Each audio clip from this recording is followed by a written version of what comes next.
Well, Kevin, what did you find then when you were looking at the sample and you actually found some tissue? Okay, here's what we found. Here we have a piece of the horn that has been decalcified, like what I just showed you over on the bench. Mark Armitage was our microscopist working on this, and Mark then took a piece of the decalcified horn and put it under a microscope. See the fibrous material there? That's part of the composition of the bone matrix itself.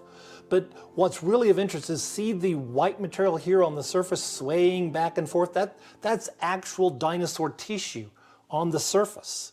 See, this is not a solid fossil. This has got tissue characteristic to it. See, notice how it flexes back. And that's, of course, very interesting, how you pull on it, flexes back, pull on it, flexes back. That's characteristic of tissue. That's what tissue would do.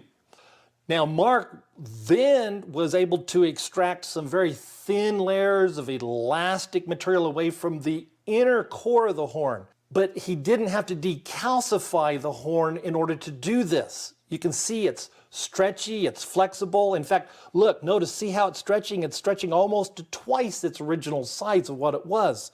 See, this again is original dinosaur tissue that he's peeled directly from the fossil. There was no decalcification that he did first. See, this is how accessible this tissue was. He didn't have to remove any fossilized bone to get to this tissue. Okay, now, here is a light microscope picture of the tissue itself. You can see the texture of it. And in fact, see, notice the arrows, they're pointing to cells. These cells specifically are what we call osteocytes. Those are bone cells. They're involved in making bone, because even though we think of bone as a rock, bone is tissue. Bone is not a rock. In fact, in our bodies, bone is replaced about every 10 years. To keep it all fresh and the new matrix laid down and such. So it's constantly being changed, and that's what those cells do.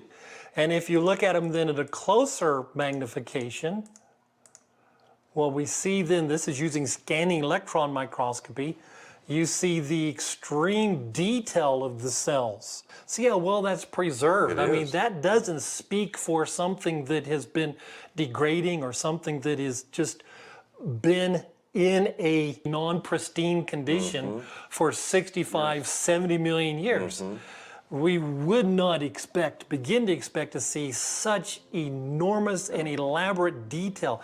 I mean, these structures are incredibly small. You know, this is our 20 micron bar here. See how small these structures are, still intact. And yet, to see that kind of detail, then obviously the preservation process is surprising, really, to everybody. But I think as creationists, we have a lot less to explain than someone trying to suggest that this is, 65, 70 million years of age.